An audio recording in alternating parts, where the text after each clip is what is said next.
বিজেপির নবনির্বাচিত বিধায়কদের সঙ্গে এই মুহূর্তে নবান্ন সভাঘরে বৈঠক করছেন মুখ্যমন্ত্রী শুভেন্দু অধিকারী। কথা বলবো কৃষ্ণেন্দু অধিকারীর সঙ্গে। কৃষ্ণেন্দু, একটা বিষয় তো হচ্ছে যে সমন্বয় সাধন, দুটো প্রশ্ন আমি তোমার থেকে জানতে চাইবো।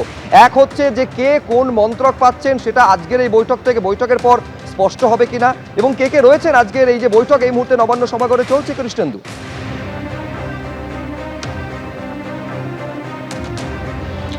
দেখো, প্রথমেই বলি যে নবান্ন সভাঘরে মুখ্যমন্ত্রী শুভেন্দু অধিকারী বৈঠক করছেন সমস্ত দলের এমএলএদের সঙ্গে। যেটা কারণ হিসেবে মনে করা হচ্ছে সামগ্রিকভাবে সমন্বয়ের কথা যেটা বললে সেটা যেমন গুরুত্বপূর্ণ, তেমনি মন্ত্রিসভা সম্প্রসারণের একটা আলোচনা আজকের এই বৈঠকে হচ্ছে এমনটা মনে করা হচ্ছে। তার আগে যে ছবি দেখছি, নবান্ন সভাঘরে একে একে আইপিএসটা ঢুকছেন এবং তারা 5টায় বৈঠক করবেন, কিন্তু তার আগে শুভেন্দু অধিকারী রাজ্যের মুখ্যমন্ত্রী তিনি দলের এমএলএদের সঙ্গে বৈঠক করছেন। তুমি জানো যে শনিবার 5 জন মন্ত্রী শপথ নিয়েছেন, কিন্তু বাকি কারা মন্ত্রী হবেন তা এখনও কিন্তু স্পষ্ট নয়। সেই মন্ত্রিত্ব কাদের দেওয়া হবে, কারা মন্ত্রী হবেন আগামী দিনে, কারা রাজ্য পরিচালনা করবেন, তার প্রাথমিক আলোচনা আজকে হবে। কিন্তু তাদের দপ্তর বন্টন এখনো পর্যন্ত হবে কিনা বা আজকে এখানে ঘোষণা হবে কিনা সেটা এখনো নির্দিষ্ট নয়, পরেও হতে পারে। কিন্তু দিলীপ ঘোষ, অগ্নিমিত্রা পাল, নিশীথ প্রামাণিক কিংবা অশোক কীর্তনিয়া কিংবা ক্ষুদিরাম টুডু যে 5 জন শপথ নিয়েছেন, তার পাশাপাশি মন্ত্রিসভা সম্প্রসারণের বিষয়টি আজকের বৈঠকের মূল উপজীব্য। জেলা থেকে, কলকাতা থেকে, সমস্ত রাজ্যের সমস্ত জায়গা থেকে বিধায়করা এসছেন, মুখ্যমন্ত্রী তাদের সঙ্গে বৈঠক করছেন। মুখ্যমন্ত্রী সেই বৈঠক যেটা করছেন তার আগে ইতিমধ্যেই রাজ্যের মুখ্য সচিব, রাজ্যের স্বরাষ্ট্র সচিব, রাজ্যের ডিজি এবং পুলিশ কমিশনার কলকাতা তার সঙ্গে একটা কনফারেন্স হলে নিজের ঘরে বৈঠক করেছেন এবং সেখানেও আইন শৃঙ্খলা নিয়ে আলোচনা করেছেন। আইন শৃঙ্খলা কারণ একটা প্রায়োরিটি। রাজ্যের বিরোধী দলনেতা থাকাকালীন শুভেন্দু অধিকারী বারবার আইন শৃঙ্খলা নিয়ে অভিযোগ করতেন এবং আজকেও স্পষ্ট করেছেন যে রাজ্যের উন্নয়ন এবং পাশাপাশি আইনের শাসন প্রতিষ্ঠা করাই হচ্ছে এই সরকারের প্রাথমিক শর্ত এবং প্রধান লক্ষ্য।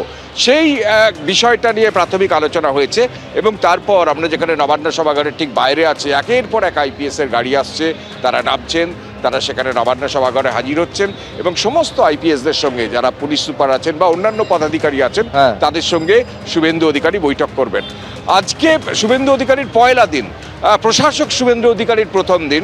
তিনি আজকে গার্ড অফ অর্ডার নেওয়ার পরই মন্ত্রিসভার বৈঠক নেওয়ার পর একের পর এক গুরুত্বপূর্ণ বৈঠক করেছেন এবং এই মুহূর্তে যে বৈঠক চলছে তারপর কি কি সিদ্ধান্ত গ্রহণ হলো সেটা ক্রমশ সামনে আসবে। আপাতত তোমাদের দুজনকে ধন্যবাদ। আজকে পাশাপাশি অত্যন্ত গুরুত্বপূর্ণ প্রথম যে মন্ত্রিসভার বৈঠক করেছেন মুখ্যমন্ত্রী শুভেন্দু অধিকারী, তারপরে বলেছেন আজ থেকেই পশ্চিমবঙ্গ যুক্ত হলো বিএনএস এর সঙ্গে। মুখ্যমন্ত্রী অভিযোগ করেছেন এতদিন পর্যন্ত সংবিধানকে অগ্রাহ্য করে আইপিসি সিআরপিসি মেনে কাজ হচ্ছিল। আমলাদের অন্য রাজ্যের মতোই কেন্দ্রীয় প্রশিক্ষণে যুক্ত হতে পারবেন বলে জানিয়েছেন মুখ্যমন্ত্রী। আগের মুখ্যমন্ত্রীর অলিখিত নির্দেশে আইএএস আইপিএসরা প্রশিক্ষণ নিতে পারতেন না, এ ব্যাপারে পদক্ষেপ নেবেন মুখ্য সচিব বলে নির্দেশ মুখ্যমন্ত্রীর।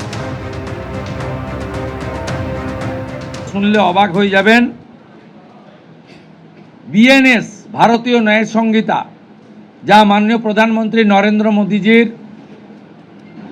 নেতৃত্বে কেন্দ্রীয় স্বরাষ্ট্রমন্ত্রী মাননীয় অমিত শাহজি পার্লামেন্টে 2টো কক্ষে অনেক আগে অনুমোদন করেছেন, রাষ্ট্রপতি মহোদয়ের সই হয়েছে, রুল হয়ে গেছে।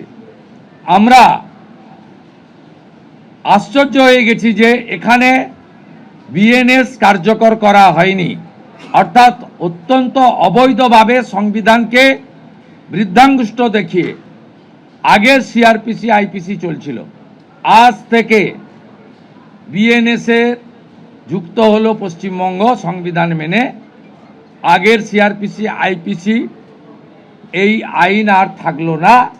ভারতীয় ন্যায় সংহিতাতে আমাদের আজ থেকে কাজ শুরু হলো। এরও ছাড়পত্র ক্যাবিনেটের প্রথম দিলেন। এবিপি আনন্দ, এগিয়ে থাকে, এগিয়ে রাখে।